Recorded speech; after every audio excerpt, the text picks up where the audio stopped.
Hello, hai, Assalamualaikum. Hari ni Riza nak praktis baca bahasa Inggeris. Ni ada puisi ataupun sajak daripada buku my friend ni Cordelia. So she's been my friend since a few years back. Kita orang jumpa masa Astronaida punya kursus. This book is about life, love and passion. Dia namakan buku ni The Spunky, The Rebel and a Mama series. Okay, apa bendanya? Titlenya begini. Jom kita tengok. Okay, let's see.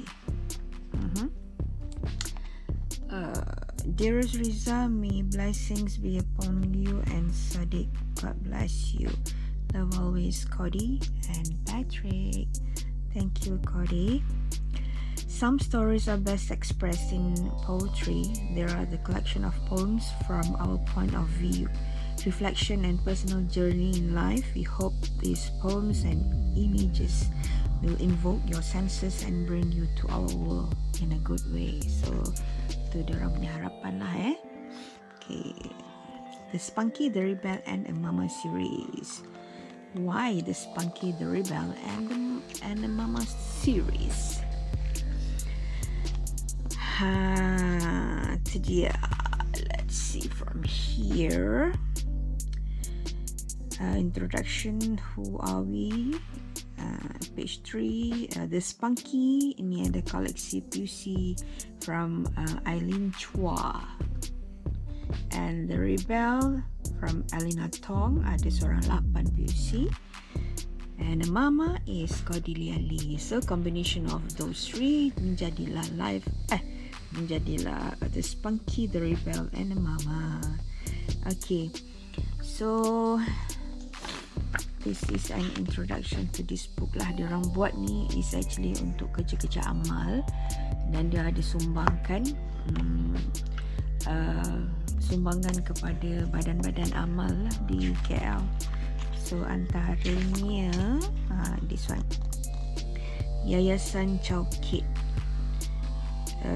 Al-Hassan Volunteer Network. So kalau you nak dapatkan buku puisi ni, boleh pergi pada page diorang, page Cody Creative World ataupun Cordelia Lee. Okay, ni page Cordelia Lee tu dia punya personal account lah. Alright. Okay, tanpa melengahkan masa, Riza nak pilih satu puisi daripada buku ni for today. Tidak nanti panjang sangat Okay, let's see. Nature will show. How often our dreams, the girl and the doll. Ni semua Cody punya puisi. Ni kisah perjalanan Cody and Patrick lah, perjalanan perubatan dia. Something, yeah. Okay, okay. Just this one. Be free like a bird. Okay, kalau salah baca tu, sorry ya. Kita sama-sama belajar. Alright. Don't let shadows close your heart.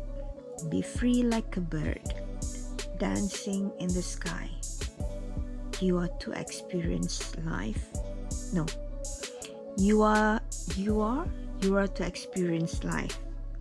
You are to experience life, to laugh, smile, cry, dance. Ada orang sebut dance, ada orang sebut dance, okay? Let it be, let your heart open like a lotus in the sky. Cordelia Lee, 19th November 2016. This is on page 34. Let me try this one more time, okay? Be free like a bird. Don't let shadows close your heart. Be free like a bird, dancing in the sky. You are to experience life, to laugh, smile, cry, dance. Let it be. Let it be. Let your heart opens like a lotus in the sky. Better, Okay, thank you very much for watching. Thank you, Cody and friends. So, I hope all your good work will be appreciated. Thanks, guys. Assalamualaikum warahmatullahi wabarakatuh. Bye-bye. Till next time.